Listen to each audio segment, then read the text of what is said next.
Before we go any further, stop for a second. Look at your life, your time, your energy, your attention. Who receives most of it?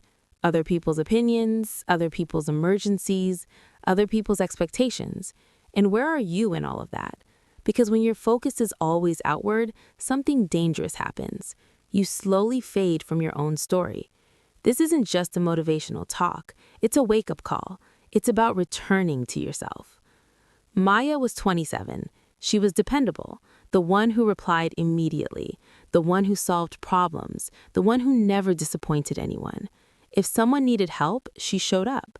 If someone needed comfort, she stayed. If someone needed time, she gave it. And she gave and gave and gave. But every night, she felt empty.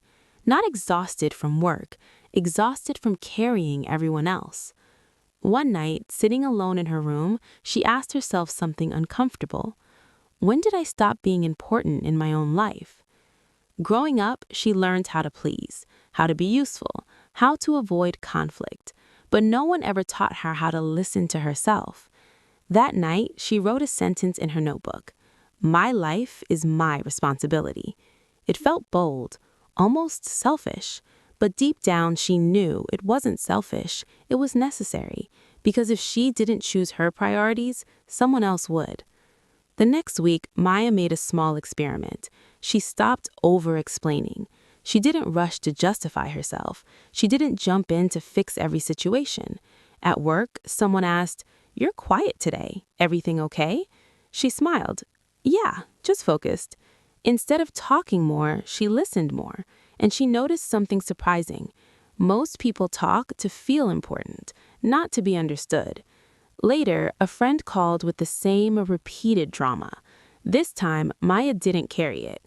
She said, "I understand. What do you think you'll do about it?"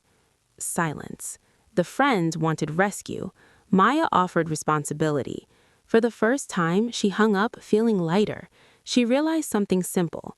Energy leaks through unnecessary words. Silence protects it. She stopped announcing every plan, stopped sharing every goal. Her quiet wasn't emptiness, it was preparation. Change never goes unnoticed. You've changed. You think you're better now?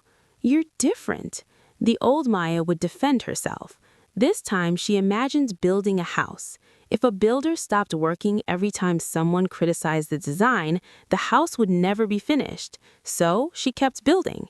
She unfollowed accounts that made her feel behind, muted conversations that drained her, ignored comments that added no value.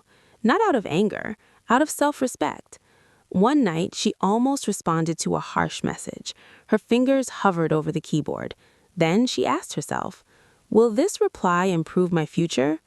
No. So she put the phone down. Peace felt better than proving a point. Maya used to wait for motivation. She thought she needed to feel inspired, but inspiration was unreliable. So she chose structure instead. Nothing dramatic. Wake up, 10 minutes learning, 10 minutes moving. Start the day intentionally. The first morning was uncomfortable. Her bed felt safer than her goals. But she got up anyway. Not because she felt powerful, because she was tired of repeating the same cycle. One day she missed her routine. Guilt tried to convince her she had failed, but she made one rule: never miss twice. Even if it's 1 minute, it counts. Consistency, not intensity, creates change.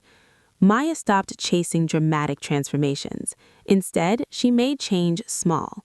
5 new words a day, 1 page of reading, 2 push-ups, 1 small no to distraction. She attached habits to daily life. After brushing her teeth, quick practice. After lunch, review. Before sleep, 1 sentence in her journal. Some days were strong, some days were minimal, but she kept the promise. She realized something powerful. A plane only shifts slightly to reach a completely different destination. Small direction, big outcome. Slowly, chaos turned into clarity, and her confidence returned, quietly, because keeping promises to yourself builds trust, and self-trust builds peace. One weekend, she stayed home without distractions. No scrolling, no music, no background noise. At first, it felt uncomfortable. Silence brought old fears to the surface, old regrets, old insecurities. She almost reached for her phone, but she stayed, and she understood silence doesn't create pain. It reveals what was already there, and you cannot heal what you constantly escape. She began taking walks without headphones, just footsteps and breath. During one walk, she asked, "What do I actually want?" At first, no answer. Then quietly, "I want peace. I want strength. I want to stop chasing validation." She started practicing acceptance, not quitting growth, just releasing shame. She looked in the mirror and said, "I'm allowed to grow without hating who I am today." Months passed. She kept one commitment: never stop improving, even slowly. She explored new places alone, tried new activities, stayed curious. Then came a difficult week. Work stress, family tension, emotional fatigue. No applause, no dramatic breakthrough, just daily effort. She showed up anyway. She did the minimum anyway. And at night she wrote, "I didn't quit today." She also learned boundaries. Before saying yes, she checked her body. If it tightened, it was a no. She discovered detachment, not indifference, clarity. I can care about you without sacrificing myself. She stopped chasing closure, stopped holding on to people who had already left emotionally. She did her part and released the rest. Her focus returned to her life, her peace, her direction. One evening, she sat by the window again. The city outside was noisy, but her mind wasn't. Messages still came in, but they no longer controlled her.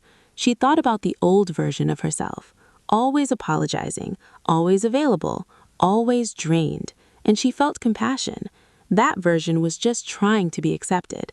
Now she knew something deeper.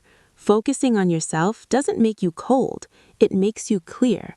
She talked less, built more, protected her energy, chose discipline over mood, trusted small habits, sat with silence, accepted herself, kept learning, loved with boundaries. Then she wrote one final sentence in her notebook: "Begin now." Not when life gets easier, not when people understand, now. And for the first time, her life felt like a house with a door, and the key was already in her hand. Now tell me, what is draining your focus the most right now? And what is one small habit you will start today?